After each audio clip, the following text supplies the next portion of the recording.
ನಮಸ್ಕಾರ. ಖುಷಿಯ ಲೋಕ ಕನ್ನಡ ಲಾಕ್ಸ್ ಯೂಟ್ಯೂಬ್ ಚಾನಲ್ಗೆ ನಿಮ್ಮೆಲ್ಲರಿಗೂ ಪ್ರೀತಿಯ ಸುಸ್ವಾಗತ. ದರ್ಶನ ಮಾಡ್ತಾ ಇದ್ದೀರಾ. ನನ್ನ ಅಂತರಂಗ ದೈವರಾಯರಿಗೆ ಸಮರ್ಪಣೆ ಮಾಡಲು ರೆಡಿಯಾಗಿರುವಂಥ ಹಯಗ್ರೀವ ಪ್ರಸಾದನ ರಿಕ್ವೆಸ್ಟ್ ಮೇರೆಗೆ ನಾನು ಇವತ್ತು ವಿಡಿಯೋ ಮೂಲಕ ತೋರಿಸ್ತಾ ಇದ್ದೀನಿ. ಗುರುವಾರ ಮುಂಚಿತವಾಗಲೇ ತೋರಿಸ್ತಾ ಇದ್ದೀನಿ ಅಂದರೆ ನಿಮ್ಮೆಲ್ರಿಗೂ ಕೂಡ ಇದು ಅವಶ್ಯಕತೆ ವಿಡಿಯೋಗೋಸ್ಕರ ಅಂತ ಹೇಳಿ ನಾನು ಇವತ್ತು ರೆಡಿ ಮಾಡ್ತಾ ಇದ್ದೀನಿ. ಬನ್ನಿ ವಿಡಿಯೋ ಲಾಸ್ಟಿಗೂ ಕೂಡ ನೋಡಿ ಹೇಗೆ ಮಾಡಿದೆ ಅಂತ ಹೇಳಿ ಪೂರ್ತಿಯಾಗಿ ವಿಡಿಯೋ ನೋಡಿ. ಇವತ್ತು ವಿಶೇಷವಾದ ಲಾಗೊಂದಿಗೆ ನಿಮ್ಮ ಮುಂದೆ ಬಂದಿದ್ದೀನಿ. ನಿಮ್ಮೆಲ್ರಿಗೂ ಪ್ರೀತಿಯ ನಮಸ್ಕಾರ ಹೇಳುತ್ತಾ, ಇವತ್ತಿನ ಲಾಗ್ ಅಂದರೆ ಬುಧವಾರದ ಇವತ್ತಿನ ಲಾಗ್ ನಿಮಗೆ ಖಂಡಿತ ಇಷ್ಟ ಆಗುತ್ತೆ. ಇದು ರಿಕ್ವೆಸ್ಟ್ ವಿಡಿಯೋ, ನಿಮಗಾಗಿ ತಂದಿರುವಂತಹ ರಿಕ್ವೆಸ್ಟ್ ವಿಡಿಯೋ ಇದಾಗಿರುತ್ತೆ. ಅಂದರೆ ತುಂಬ ಹೆಣ್ಮಕ್ಳು ನನಗೆ ಮೆಸೇಜಲ್ಲಿ ಕೇಳಿದ್ದೀರಾ, ಹಯಗ್ರೀವ ಪ್ರಸಾದ ಮಾಡೋದು ಹೇಗೆ ಅಕ್ಕ ಅಂತ ಹೇಳಿ ತಿಳಿಸಿ ತೋರಿಸ್ಬೇಕು ನೀವು ಅಂತ ಕೂಡ ಹೇಳಿದರು. ಅದರಿಂದ ಅಂದರೆ ಶ್ರೀ ರಾಘವೇಂದ್ರ ಸಾನ್ನಿಧ್ಯ ಯೂಟ್ಯೂಬ್ ಚಾನಲಲ್ಲಿ ಗುರುರಾಯರ 3 ದಿನದ ವ್ರತದಾಚರಣೆ ಬಗ್ಗೆ ಹೇಳಿದ್ದೀನಿ. ಅಲ್ಲಿ ಬಹಳ ಮುಖ್ಯವಾಗಿ ರಾಯರಿಗೆ ತುಂಬ ಅಚ್ಚುಮೆಚ್ಚು ಅಂತ ಹೇಳಿದ್ರೆ ಅದು ಹಯಗ್ರೀವ ಪ್ರಸಾದ.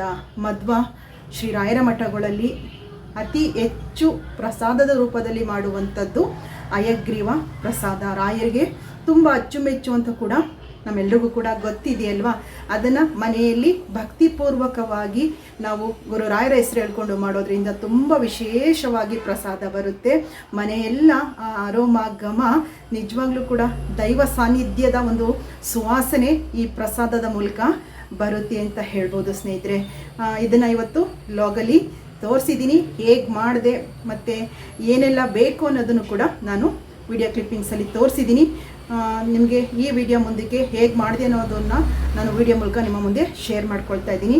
ನನಗೆಲ್ಲ ರೆಡಿ ಆಗಿದೆ. ದೇವ್ರ ಮನೆಗೆ ಹೋಗಿ ಗುರುರಾಯರಿಗೆ ಸಮರ್ಪಣೆ ಮಾಡ್ತೀನಿ. ನಾಳೆ ಮಾಡಬೇಕಿತ್ತು. ನಾನು ಏನಕ್ಕೆ ಒಂದಿನ ಮುಂಚಿತವಾಗಿ ಮಾಡಿದೆ ಅಂತ ಹೇಳಿದ್ರೆ, ವ್ರತಾಚರಣೆ ಮಾಡೋರಿಗೆ ಅನುಕೂಲ ಆಗಲಿ. ತುಂಬ ಹೆಣ್ಮಕ್ಳು ಕೇಳಿದ್ದೀರಾ ಹಯಗ್ರೀವ ಪ್ರಸಾದ ಮಾಡೋದು ಹೇಗೆ, ಹಯಗ್ರೀವ ಅಂದರೆ ಏನು ಅಂತಲೂ ಕೂಡ ಕೇಳಿದ್ದೀರಾ. ಅದಕ್ಕೋಸ್ಕರ ಒಂದಿನ ಮುಂಚಿತವಾಗಲೇ ನಾನು ನಿಮಗೆ ಈ ಒಂದು ನಮ್ಮ ಒಂದು ಸಾಂಸ್ಕೃತಿಕ ಅಡಿಗೆ ಅಂತ ಹೇಳ್ತೀವಲ್ಲ, ಸಾಂಸ್ಕೃತಿಕ ತಿನಿಸು, ಸಾಂಸ್ಕೃತಿಕವಾಗಿ ನಮ್ಮ ಸಂಸ್ಕಾರದಲ್ಲಿ ಬಂದಿರುವಂತಹ, ಆಧ್ಯಾತ್ಮಿಕದಲ್ಲಿ ಬಂದಿರುವಂತಹ ಇಂಥ ಒಂದು ದಿವ್ಯ ಪ್ರಸಾದನ ಮಾಡಿ ನಿಮಗೆ ತೋರಿಸಿದ್ದೀನಿ. ವಿಡಿಯೋ ಲಾಸ್ಟ್ವರೆಗೂ ಕೂಡ ನೋಡಿ, ಖಂಡಿತ ಇಷ್ಟ ಆಗುತ್ತೆ. ಯಾರು ನಾಳೆ ವ್ರತಾಚರಣೆ ಮಾಡ್ತಾ ಇದ್ದೀರೋ ಅಂಥವ್ರಿಗೆ ತುಂಬ ಅನುಕೂಲ ಆಗುತ್ತೆ. ನೋಡಿಕೊಂಡು ಮಾಡಿ ಗುರುರಾಯರಿಗೆ ಸಮರ್ಪಣೆ ಮಾಡಿ. ಬನ್ನಿ, ನಾನೀಗ ಪೂಜೆ ಮುಗಿಸ್ಕೊಂಡು ನಾನು ನನ್ನ ದಿನನ ಮುಂದುವರಿಸ್ತೀನಿ. ಈ ಹಯಗ್ರೀವ ಪ್ರಸಾದನ ಹೇಗೆ ಮಾಡಿದೆ ಅಂತೇಳಿ ಈ ವಿಡಿಯೋ ಮುಂದಕ್ಕೆ ನಾನು ಹಾಕ್ತೀನಿ. ವಿಡಿಯೋ ಲಾಸ್ಟ್ವರೆಗೂ ನೋಡಿ. ಹೊಸದಾಗಿ ಚಾನಲ್ಗೆ ಬಂದಿರುವಂಥವರು ಸಬ್ಸ್ಕ್ರೈಬ್ ಮಾಡ್ಕೊಂಡು ನೋಡಿ, ಹಾಗೂ ಪಕ್ಕದಲ್ಲೇ ಬರುವಂತಹ ಬೆಲ್ ಬಟನ್ ಪ್ರೆಸ್ ಮಾಡಿ, ಲೈಕ್ ಮಾಡಿ, ಶೇರ್ ಮಾಡಿ. ಜೊತೆಗೆ ತಪ್ಪದೆ ನಿಮ್ಮೆಲ್ಲರ ಅಭಿಪ್ರಾಯಗಳನ್ನು ಸಹ ಕಮೆಂಟ್ ಬಾಕ್ಸಲ್ಲಿ ಕಮೆಂಟನ್ನು ಮಾಡಿ. ನಾನು ಸ್ನಾನ ಮುಗಿದ ತಕ್ಷಣ ಟವಲ್ಲು ಅಡುಗೆ ಮನೆಗೆ ಬಂದಾಗ ಹೀಗೆ ಕಟ್ಕೊಂಡಿರ್ತೀನಿ. ಯಾಕೆ ಅಂತ ಹೇಳಿದ್ರೆ ಕೂದಲು ಉದುರುತ್ತೆ ಅನ್ನೋವಂತಹ ಒಂದು ಉದ್ದೇಶದಿಂದ. ನಾವು ನಮ್ಮ ಮೈ ಒರೆಸಿರುವಂಥ ಟವಲ್ನ ನಾವು ತಲೆಗೆ ಈ ಥರ ಕೂದಲಿಗೆ ಕಟ್ಕೊಂಡು ಹೋಗಬಾರ್ದು, ಆಯಿತಾ. ನೀವು ಕೂದಲನ್ನ ಆರಿಸ್ಕೊಂಡು ತಲೆಯ ಜಡೆನ ಹಾಕ್ಕೊಂಡು ದೇವ್ರ ಮನೆಗೆ ಹೋಗಿ, ಇಲ್ಲ ಗಂಟನ್ನ ಹಾಕ್ಕೊಂಡು ಕೂಡ ಹೋಗಬಹುದು. ಹೋಗಿ ಈ ನಮ್ಮ ಮೈ ಒರೆಸಿರೋ ಬಟ್ಟೆಯಿಂದ ದೇವ್ರ ಮನೆಗೆ ಪ್ರವೇಶ ಮಾಡಬೇಡಿ. ನಾನು ಅಡುಗೆ ಮನೇಲಿ ಯಾಕೆ ಅಂದರೆ ಕೂದಲುಗಳು ಉದುರಬಾರ್ದು, ನಮ್ಮ ಅಡುಗೆಗಳಿಗೆಲ್ಲ ಅದರಿಂದ ತೊಂದರೆ ಆಗಬಾರ್ದು ಅಂತ ಹೇಳಿ ಕಟ್ಕೊಂಡೇ ಕೆಲಸ ಮಾಡಿರ್ತೀನಿ. ಈಗೆಲ್ಲ ಕ್ಲೀನ್ ಮಾಡಿಕೊಂಡು ನಾನು ಜಡೆನ ಹಾಕ್ಕೊಂಡು ದೇವ್ರ ಮನೆಗೆ ಹೋಗಿ ಪೂಜೆನ ನಾನು ಮುಂದುವರಿಸ್ತೀನಿ. ಇವತ್ತಿನ ವಿಡಿಯೋ ನಿಮ್ಮೆಲ್ರಿಗೂ ಖಂಡಿತ ಇಷ್ಟ ಆಗುತ್ತೆ. ಎಲ್ರಿಗೂ, ರಾಯರ ಭಕ್ತರಿಗೆ, ರಾಯರ ಮಕ್ಕಳಿಗಂತೂ ತುಂಬ ಇಷ್ಟ ಆಗುವಂಥ ಲಾಗ್ನ ಇವತ್ತು ನಾನು ನಿಮ್ಮ ಮುಂದೆ ತಂದಿರುತ್ತೇನೆ. ಬಲ್ಲ, ಲಾಸ್ಟ್ವರೆಗೂ ವಿಡಿಯೋ ನೋಡ್ತೀರಾ ಅನ್ನುವಂತಹ ಪ್ರೀತಿಯ ಭರವಸೆಯೊಂದಿಗೆ ನಿಮ್ಮೆಲ್ರಿಗೂ ನಿಮ್ಮ ಸನ್ನಿಧಿ ಕಡೆಯಿಂದ ಪ್ರೀತಿಯ ಧನ್ಯವಾದಗಳು. ನೋಡ್ತಾ ಇದ್ದೀರಾ, ಕಡಲೆಬೇಳೆನ ಒಂದು ಪಾತ್ರೆಗೆ ಹಾಕಿ 1-2 ಸಲ ತೊಳ್ಕೊಬೇಕು. ಈ ರೀತಿ ಚೆನ್ನಾಗಿ ತೊಳೆದು ನಾನು 2 ಗಂಟೆ ಮುಂಚಿತವಾಗಿ ನೆನೆಸಬೇಕು. ನಾವು ಯಾವಾಗ ಮಾಡ್ಕೊಳ್ತೀವೋ 1-2 ಅವರ್ ಮುಂಚಿತವಾಗಿ ನೆನೆಸಬೇಕು. ನೋಡಿ, ನೀರಿನ ಇಷ್ಟನ್ನು ಹಾಕಿ ಕಡಲೆ ನೆನೆಯೋದಕ್ಕೆ ಇಡ್ತಾ ಇದ್ದೀನಿ. ಚೆನ್ನಾಗಿ ನೆನಿಬೇಕು. ನೆನೆಸ್ದೂ ಕೂಡ ಮಾಡಬಹುದು. ನೆನೆಸೋದ್ರಿಂದ ಮೃದುವಾಗಿ ಕಡಲೆಬೇಳೆ ಬೇಯುತ್ತೆ ಅನ್ನೋ ಒಂದು ಉದ್ದೇಶದಿಂದ ನಾನು 2 ಗಂಟೆ ಮುಂಚಿತವಾಗಿ ನೆನೆಸಿ, ನೋಡಿ ಈಗ 2 ಗಂಟೆ ಆಗಿದೆ. ಇವಾಗ ನಾನು ಒಂದು ಕುಕ್ಕರ್ಗೆ ನೆಂದಿರುವಂತಹ ಕಡಲೆಬೇಳೆನ ಹಾಕ್ತಾ ಇದ್ದೀನಿ. ಈಗ 1 ಕಪ್ಪು ಕಡಲೆಬೇಳೆ ಅಂತ ಹೇಳಿದ್ರೆ ಒಂದು ಅರ್ಧ ಇಲ್ಲ 3/4 ಕಪ್ಪು ನೀರನ್ನು ಹಾಕೋಬಹುದು. ಹಾಕ್ಕೊಳ್ಳಿ. ಈ ರೀತಿ ಹಾಕಿ ಒಂದು 5 ವಿಶಿಲ್ ಹಾಕ್ಕೋಬೇಕು ಕುಕ್ಕರಲ್ಲಿ. 5 ವಿಶಿಲ್ ಬರೋವರೆಗೂ ಕೂಡ ಬೇಯಿಸ್ಕೊಳ್ಳಿ, ಹದವಾಗಿ ಬೆಂದಿರುತ್ತೆ. ನೋಡಿ ಈಗ ಏನೆಲ್ಲ ಬೇಕು ಅನ್ನೋದು ತೋರಿಸ್ತಾ ಇದ್ದೀನಿ. ಬೆಲ್ಲ, ಪೌಡ್ರ್ ಬೆಲ್ಲ, ಆರ್ಗ್ಯಾನಿಕ್ ಬೆಲ್ಲ ಉಪಯೋಗಿಸ್ತಾ ಇದ್ದೀನಿ. ತುಪ್ಪ, ಏಲಕ್ಕಿ ಪುಡಿ, ಕೊಬ್ಬರಿ, ದ್ರಾಕ್ಷಿ, ಗೋಡಂಬಿ, ಬಾದಾಮಿನ ಸಣ್ಣದಾಗಿ ಹಚ್ಚಿಟ್ಕೊಂಡಿದ್ದೀನಿ. ಈಗ ಕಡಲೆಬೇಳೆನೂ ಕೂಡ ಬೆಂದಿದೆ, 5 ವಿಶಿಲ್ ಆಗಿದೆ.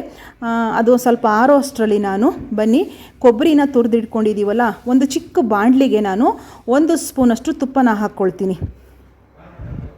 1 ಸ್ಪೂನ್ ತುಪ್ಪನ ಹಾಕ್ಬಿಟ್ಟು ಕೊಬ್ಬರಿ, ದ್ರಾಕ್ಷಿ, ಗೋಡಂಬಿ ಹಾಗೂ ಬಾದಾಮಿನ ಸಣ್ಣದಾಗಿ ಸ್ಲೈಸ್ ಆಗಿ ಹಚ್ಕೊಂಡಿದ್ದೀನಿ. ಇವುಗಳನ್ನ ಸಪ್ರೇಟಾಗಿ ಫ್ರೈ ಮಾಡಿ ಇಟ್ಕೋಬೇಕು. ತುಪ್ಪ ಬಿಸಿ ಆದಮೇಲೆ ಮೊದಲು ನಾವು ದ್ರಾಕ್ಷಿ, ಗೋಡಂಬಿ, ಬಾದಾಮಿನ ಹಾಕ್ತೀನಿ. ಇದನ್ನು ಹಾಕಿ ಒಂದು ಸಲ ಚೆನ್ನಾಗಿ ಫ್ರೈ ಮಾಡ್ಕೊಳ್ಳಿ. ನೋಡಿ ಹಾಕ್ಬಿಟ್ಟು ಈ ರೀತಿ ಚೆನ್ನಾಗಿ ತುಪ್ಪದಲ್ಲಿ ಫ್ರೈ ಮಾಡ್ಕೋಬೇಕು. ಈ ರೀತಿ ಫ್ರೈ ಮಾಡ್ಕೊಳ್ಳೋದ್ರಿಂದ ಅರೋಮ ತುಂಬಾ ಚೆನ್ನಾಗಿರುತ್ತೆ, ರುಚಿ ತಂದುಕೊಡುತ್ತೆ, ಸಿಹಿ ತಿನಿಸಿಗೆ ಅಂತ ಕೂಡ ಹೇಳ್ಬೋದು. ಹಾಗೆ ಕೊಬ್ಬರಿ, ನಾನು 1 ಕಪ್ಪು ಕೊಬ್ಬರಿ ತೊಗೊಂಡಿದ್ದೀನಿ. ಕೊಬ್ಬರಿ ತುರಿನ, ಹಸಿ ತೆಂಗಿನಕಾಯಿನೂ ಕೂಡ ಹಾಕ್ಬೋದು. ಕೊಬ್ಬರಿ ತುರಿನ ಹಾಕೋದ್ರಿಂದ ರುಚಿ ಜಾಸ್ತಿ ಬರುತ್ತೆ. ನನಗೆ ಇದನ್ನು ಕೂಡ ದ್ರಾಕ್ಷಿ, ಗೋಡಂಬಿ ಜೊತೆ ಚೆನ್ನಾಗಿ ಫ್ರೈ ಮಾಡ್ಕೊಳ್ತಾ ಇದ್ದೀನಿ. ಒಂದು ಸ್ವಲ್ಪ ಹಸಿ ವಾಸನೆ ಹೋಗೋವರೆಗೂ ಕೂಡ ಚೆನ್ನಾಗಿ ಫ್ರೈ ಮಾಡ್ಕೊಳ್ಳೋಣ. ಈ ರೀತಿ ಮಾಡೋದ್ರಿಂದ ಬಹಳ ಟೇಸ್ಟಾಗಿ ಬರುತ್ತೆ. ನೀವು ಕೂಡ ಹೇಳ್ತೀರಾ, ಒಮ್ಮೆ ಈ ರೀತಿ ಟ್ರೈ ಮಾಡಿ ನೋಡಿ. ಹಯಗ್ರೀವ ಪ್ರಸಾದ ತುಂಬ ವಿಶೇಷತೆ ಅಂತ ಹೇಳ್ಬೋದು. ಎಲ್ಲ ರಾಯರ ಮಠಗಳಲ್ಲಿ, ಮಧ್ವ ಮಠಗಳಲ್ಲಿ ಮತ್ತು ಉಡುಪಿ ಮಠಗಳಲ್ಲಿ ಇದನ್ನು ಪ್ರಸಾದವಾಗಿ ಗುರುರಾಯರಿಗೆ ನೈವೇದ್ಯವಾಗಿ ಅರ್ಪಣೆ ಮಾಡಿ ಜನಗಳಿಗೆ, ಭಕ್ತರಿಗೂ ಕೂಡ ಪ್ರಸಾದವಾಗಿ ವಿತರಣೆ ಮಾಡ್ತಾರೆ. ಈ ರೀತಿ ತುಂಬ ಕೆಂಪು ಮಾಡ್ಕೋಬೇಡಿ, ಸಾಧಾರಣವಾಗಿ ಸ್ವಲ್ಪ ನಮಗೆ ಗೊತ್ತಾಗುತ್ತೆ ನೋಡಿ, ಸ್ವಲ್ಪ ಬ್ರೌನ್ ಆಗೋ ಅಷ್ಟರಲ್ಲಿ ನಾವು ಗ್ಯಾಸನ್ನು ಆಫ್ ಮಾಡ್ಕೊಳ್ಳಿ. ಈ ರೀತಿ ನೀವು ಫ್ರೈ ಮಾಡ್ಕೊಳ್ಳಿ ಚೆನ್ನಾಗಿ. ನೋಡಿ ಇವಾಗ ಚೆನ್ನಾಗಿ ಹದವಾಗಿ ಬೆಂದಿದೆ, ಘಮ ಘಮ ಅಂತಾಯಿತು. ತುಪ್ಪದ ಜೊತೆ ದ್ರಾಕ್ಷಿ, ಗೋಡಂಬಿ, ಕೊಬ್ಬರಿ ಹುರಿದ್ರೆ ಎಷ್ಟು ಘಮ ಬರುತ್ತಲ್ವ, ನಿಜವಾಗ್ಲೂ ತುಂಬ ಸುವಾಸನೆ ಭರಿತವಾಗಿತ್ತು. ಈಗ ಇದು ಸಾಕು. ನಾನಿವಾಗ ಕಡಲೆಬೇಳೆ ಬೇಯಿಸೋದಕ್ಕೆ ಒಂದು ಬಾಣಲೆನ ಇಟ್ಕೊಳ್ತಾ ಇದ್ದೀನಿ. ಈ ಸಂದರ್ಭದಲ್ಲೂ ಕೂಡ ನಾನು ಒಂದು ಚಿಕ್ಕ ಕಪ್ಪಲ್ಲಿ ತುಪ್ಪ ಇಟ್ಕೊಂಡಿದ್ದೆ ನೋಡಿ, ಅದನ್ನು ಒಂದು 3 ಭಾಗವಾಗಿ ನಾನು ಇಲ್ಲಿ ಉಪಯೋಗಿಸ್ತೀನಿ. ಈಗ ನಾನು ತುಪ್ಪ ಉರಿಯೋದಕ್ಕೆ 1 ಸ್ಪೂನ್ ದ್ರಾಕ್ಷಿ, ಗೋಡಂಬಿ, ಕೊಬ್ಬರಿ ಉರಿಯೋದಕ್ಕೆ 1 ಸ್ಪೂನ್ ತುಪ್ಪ ಹಾಕ್ಕೊಂಡೆ ಅಲ್ವಾ. ಈಗ ಕಡಲೆಬೇಳೆ ಬೇಯಿಸೋಕ್ಕೂ ಕೂಡ ಒಂದು ಸ್ವಲ್ಪ ಹಾಕ್ಕೋಬೇಕು. ಕಡಲೆಬೇಳೆ ಬೆಂದಿರುವಂಥದ್ದು, ಸ್ಮೂತಾಗಿ ಮೃದುವಾಗಿ ಕಡಲೆಬೇಳೆ ಬೆಂದಿದೆ, ತುಂಬಾ ಬೇಯಿಸ್ಕೋಬೇಡಿ. ಒಂದು ಹದ ನೋಡ್ಕೊಳ್ಳಿ. ಒಂದು ಕಡಲೆಬೇಳೆನ ಅಮುಕ್ ನೋಡಿದ್ರೆ ನಿಮಗೆ ಮೃದುವಾಗಿರುತ್ತೆ, ಅಷ್ಟು ಸಾಕು. ಈಗ ಒಂದು ಬಾಣಲಿಗೆ ನಾನು ಬೆಂದಿರುವಂತಹ ಕಡಲೆಬೇಳೆನ ಹಾಕಿದ್ದೀನಿ. ನೀರು ಕೊಡಿ, ನೀರು ನೋಡಿ ಅದರಲ್ಲಿ ಜೊತೆ ಬೆಂದಿರೋದು ಇಷ್ಟೇ ನೀರು, ತುಂಬ ನೀರಾಗಿಲ್ಲ. ನೀರು ಸ್ವಲ್ಪ ಇದ್ದಿದ್ದರಿಂದ ಅದರ ಒಟ್ಟಿಗೆ ನಾನು ಹಾಕ್ಕೊಂಡಿದ್ದೀನಿ. ಈ ಸಂದರ್ಭದಲ್ಲಿ 1 ಸ್ಪೂನ್ ತುಪ್ಪನ ಹಾಕ್ಕೊಳ್ತಾ ಇದ್ದೀನಿ. ತುಪ್ಪ ಹಾಕಿ ಚೆನ್ನಾಗಿ ಬೇಯಿಸ್ಕೊಳ್ಳಿ.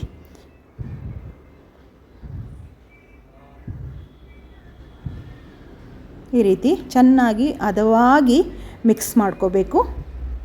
ನೋಡಿ ಬೆಂದಿದೆ, ಈಗ ಸೈಡೆಲ್ಲ ನಿಮ್ಗೆ ಕಾಣಿಸ್ತಾ ಇದೆ, ಚೆನ್ನಾಗಿ ಹದವಾಗಿ ಬೆಂದಿದೆ. ಈಗ ನಾನು ಬೆಲ್ಲ, ಆರ್ಗ್ಯಾನಿಕ್ ಬೆಲ್ಲನ ಉಪಯೋಗಿಸಿ, ಅಚ್ಚು ಬೆಲ್ಲಕ್ಕಿಂತ ಈ ರೀತಿ ಪುಡಿ ಬೆಲ್ಲನ ಉಪಯೋಗಿಸೋದ್ರಿಂದ ತುಂಬ ರುಚಿಯಾಗಿರುತ್ತೆ. ಆರ್ಗ್ಯಾನಿಕ್ ಬೆಲ್ಲ ತುಂಬ ಚೆನ್ನಾಗಿರುತ್ತೆ, ಯಾವುದೇ ಪಾಲಿಸು ಕೆಮಿಕಲ್ ಏನೂ ಯೂಸ್ ಮಾಡಿರಲ್ಲ ನೋಡಿ. ಅದರಿಂದ ಕಲರ್ ನೋಡಿ, ಬೆಲ್ಲ ಕಪ್ಪಗೆ ಬರ್ತಾ ಇದೆ ಅಂದರೆ ಬೆಲ್ಲ ಚೆನ್ನಾಗಿದೆ. ಆರ್ಗ್ಯಾನಿಕ್ ಬೆಲ್ಲ ಆಗಿರೋದ್ರಿಂದ ರುಚಿ ತುಂಬ ಚೆನ್ನಾಗಿರುತ್ತೆ. ಈ ರೀತಿ ಹಾಕ್ಕೊಂಡು ಬೆಲ್ಲನ ಮಿಕ್ಸ್ ಮಾಡ್ಕೊಳ್ಳಿ. ಈಗ ಒಂದು 2 ಸ್ಪೂನ್ ತುಪ್ಪ ಹಾಕಿದ್ದೀನಿ ನಾನೀಗ. 2 ಸ್ಪೂನ್ ತುಪ್ಪ ಹಾಕಿ ಚೆನ್ನಾಗಿ ಮಿಕ್ಸ್ ಮಾಡ್ಕೋಬೇಕು. ಒಂದು 5 ರಿಂದ 10 ನಿಮಿಷ ನೀವು ಈ ಸಂದರ್ಭದಲ್ಲಿ ಬೇಯೋದಕ್ಕೆ ಬಿಡಬೇಕು. ಸ್ವಲ್ಪ ಬೆಲ್ಲ ಒಂದು ಎಳೆ ಪಾಕ, ತುಂಬ ಎಳೆ ಪಾಕ ಅಲ್ಲ, ಸ್ವಲ್ಪ ಅಂಟು ಬರೋ ಥರ ಬೇಯಲಿ. ಆವಾಗ ರುಚಿ ಜಾಸ್ತಿ ಇರುತ್ತೆ. ಹಯಗ್ರೀವ ಪ್ರಸಾದ ತುಂಬ ಚೆನ್ನಾಗಿ ಬರುತ್ತೆ. ಈಗ ಬೆಂದಿದೆ. ಈ ಸಂದರ್ಭದಲ್ಲೇ ನಾನು ಕೊಬ್ಬರಿ, ಡ್ರೈ ಫ್ರೂಟ್ಸನ್ನೇನು ಫ್ರೈ ಮಾಡ್ಕೊಂಡಿದ್ದೆ ಅದನ್ನು ಕೂಡ ಹಾಕ್ತಾ ಇದ್ದೀನಿ. ಮತ್ತು ಈಗ ಏಲಕ್ಕಿ ಪುಡಿ, ನಾನು ಸಕ್ಕರೆ ಒಂದಿಗೆ ಏಲಕ್ಕಿನ ಪುಡಿ ಮಾಡ್ಕೊಂಡಿದ್ದೆ, ಅದು ಕೂಡ ಈ ಸಂದರ್ಭದಲ್ಲಿ ಹಾಕ್ತಾ ಇದ್ದೀನಿ. ಇವಾಗ ಚೆನ್ನಾಗಿ ಮಿಕ್ಸ್ ಮಾಡಿ, ಈ ರೀತಿ ಚೆನ್ನಾಗಿ ಮಿಕ್ಸ್ ಮಾಡಿಕೊಂಡು ಒಂದು 5 ನಿಮಿಷ ಬೇಯೋದಕ್ಕೆ ಬಿಟ್ಕೋಬೇಕು. ಈಗಲೂ ಕೂಡ ಗ್ಯಾಸ್ ಉರಿನ ಆದಷ್ಟು ಕಡಿಮೆ ಉರಿಲಿ ಇಟ್ಕೊಂಡು ಚೆನ್ನಾಗಿ ಹದವಾಗಿ ಮಿಕ್ಸ್ ಮಾಡಿ.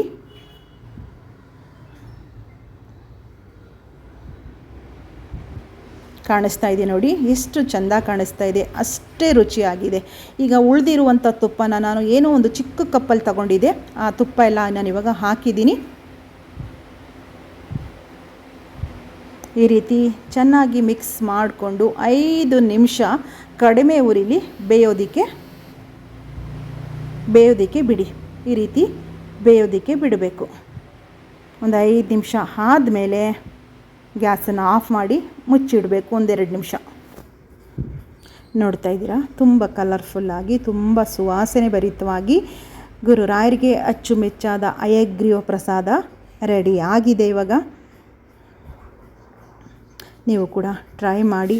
ಖಂಡಿತ ನಾಳೆ ಯಾರೆಲ್ಲ ವ್ರತಾಚರಣೆ ಮಾಡ್ತಿದ್ದೀರೋ ಅಂಥವರು ರಾಯರಿಗೆ ಭಕ್ತಿಯಿಂದ ಮಾಡಿ ನೈವೇದ್ಯ ಅರ್ಪಣೆ ಮಾಡಿ. ಈಗ ರೆಡಿ ಆಗಿದೆ. ನಾನು ಒಂದು ಬೌಲ್ಗೆ ಹಾಕ್ತಾಯಿದ್ದೀನಿ. ನೋಡ್ತಾ ಇದ್ದೀರಾ, ತುಂಬ ಚೆನ್ನಾಗಿ ಬಂದಿತ್ತು. ತುಂಬ ಖುಷಿ ಆಯಿತು, ತುಂಬ ಸಂತೋಷ ಆಯಿತು. ರಾಯರ ಹೆಸರು ಹೇಳ್ಕೊಂಡು ಮಾಡಿದ್ರೆ ಎಲ್ಲ ಕೂಡ ಅಚ್ಚುಕಟ್ಟಾಗಿ ಆಗುತ್ತೆ ಅಂತ ನನಗೆ ಗೊತ್ತಿದೆ.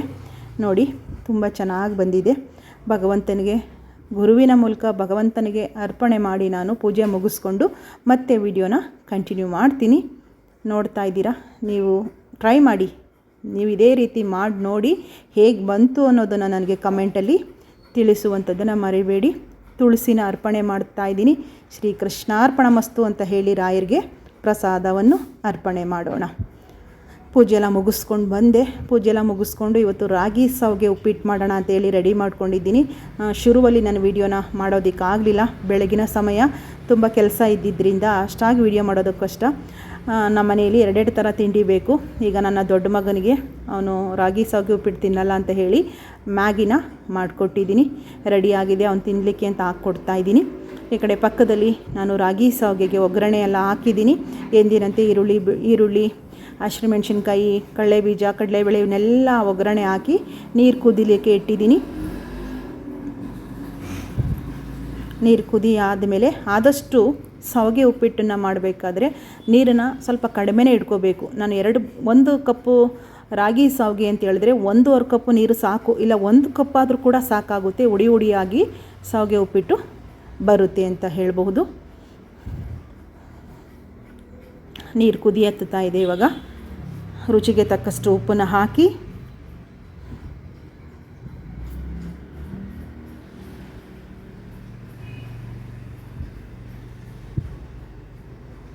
ಚೆನ್ನಾಗಿ ಮಿಕ್ಸ್ ಮಾಡ್ತಾ ಇದ್ದೀನಿ. ಒಮ್ಮೆ